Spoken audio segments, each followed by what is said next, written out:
media ममांगदा आइदि मंत्री नि आइदि चावरमने हाइचे only 5 years चाही मंगा खक्तनी चौकरी फमदोबा नेक्स्ट ईयर नदी चौकरी दै ताग्रदि अमोन मसक उरोय दोइनि मदु खनबियो ngasi अखोइसे मियां विदबुता याइफना बाहाइदना नोमै चरा तांजरि बे इमा इबेल सिंचिना कुनिंगमक को तुंगोइनरा मगा मणिपुर से काइबे यादे अखोइ इरमदा मिजाति काय घरगदि तुंगी लाकदु बैचा सुरोन सिंचिना ngasi अखोइ करी दोंग हिंगौनी मतम अमगी इमा सिंगना ngasi अहानबा अनि सुबु नुपिलान तौरगा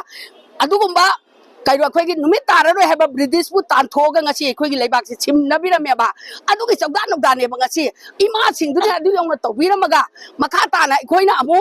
अदुगुम्बा काइसु नतबा कुकी खरना लालौब खरना अखोइगी लेबाक से मुल्लगे अदुगा तोखाइबा लंपियो हाइबदुदा ngasi चुम्मे प्राइम मिनिस्टर वांगांगंबा याय एनी पर्सन ngangamबा याय अदुबु कदाइदा ngangbनो मणिपुर दि सोकपा यारोय आई लै हाइबा वाहै से अखोइ अमुक्ता ताजदबनिना वांगांग दे लवी अदुगा करीमता सु कमेंट पी दे लौजैयबा अदु सोकपा से कईमबा हाइबिरक्तर कांदा पेदबदगिनेबा अखोइगी मपी मपानेबा भारत की फिबा नुंगा लेबा मणिपुरदा अदुगुम्बा नार्को टेरोरिस्ट सिंगुना लंदारा कांदा करिगी तुमिना लेनो नोइगा करी मरी लेनै हाइबा छिदि वहंग से सोइदना थोरकनी आंसर से गवर्नमेंट अमदि हाइरिबा मंत्री सिनले पाखुम पिबिरा ओबा अदुगा मीडिया ममांगदा आइदि मंत्री नि आइदि चावरमने हाइचे only 5 years चाही मंगा खक्तनी चौकरी फमदोबा नेक्स्ट ईयर नदी चौकरी दै ताग्रदि अमोन मसक उरोय दोइनि मदु खनबियो अदुगा सिना हाइबे याय इमा इबेन मसक खंगदबा ममा मचा मयामदबो चिंथीबी नुपी खरना हाइबे चिंथीबा नुपा खरना पंगांगांग यारोय हाइरागदि कमसौ ताबा हा नुपी दि मचिन दियै सिदि याय नुपी मचिन गलियै सि यायबा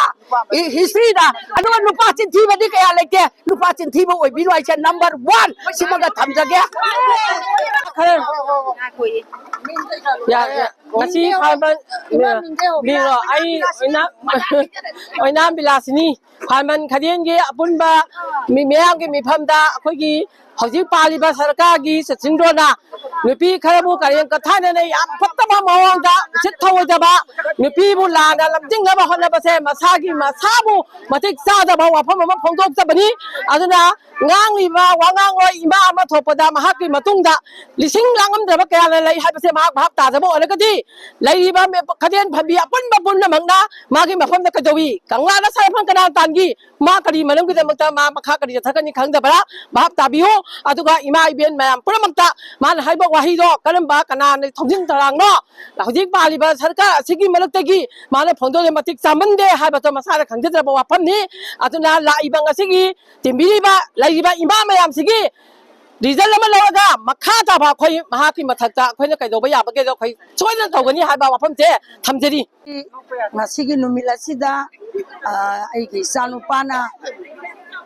मा नुपी चिंथीबी ना लावबदो मासु नुपी अमगी मसानी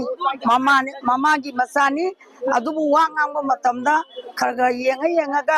ngangbiyu असोइबा कया यावराबदी लेबाक मियामगी इहोगसे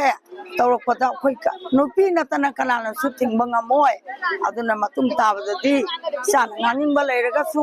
मयांगी फनबा मोंगदा ngangbiyu नुपी सैबगी थबकसे तौबिनु असियाय लोसंजा नहान एमएलए सुसिंद्रो ना ngangiba media da mana ngangiba wase koi ima singsibu kaichoidana mana uraga ngangbase akoi nungaite ima singsina loriba thawdangse mana kaichoidana khallaga tumit kam dongno minister amana mai matik magunje loina lekha chingdaraga ngangbase magi lekha na chingdabase akoi ima ju yang chingdaraga ngangbase akoi nungaite pende masidi ariasuna ma adu sugum bathabage tawdalaba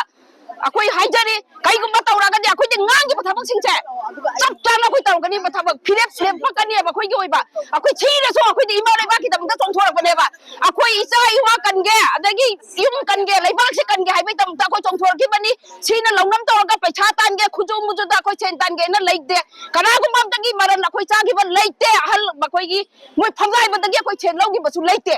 दरकार होइदे छि मतमदा अदो इतारगदी मान अखोइदा इमा सिंसिना ngasi लेबा मियाम से कन्नबगी चेंथोरप मतम छिदा कनाइदा कनी इमा सिंसिगी अखोइना करी मतें पांगदगे न खंददना मान अखोइबु चिंथी बे हाइबो वाइसे इवा इपुरोइबा इमुंगी हल्लमनबो हाइबो ngमदबा अखोइदा मोइना मा काइछु लेतबा हाइगेने काइछु लेतबा मा अमन ताबसे अखोइ पेंदे छिमदी अखोइना लेखिबा फिरेबसे फिरेबसे अखोइ मखा ता ना तो पे बदन छिना कनी यानिंगे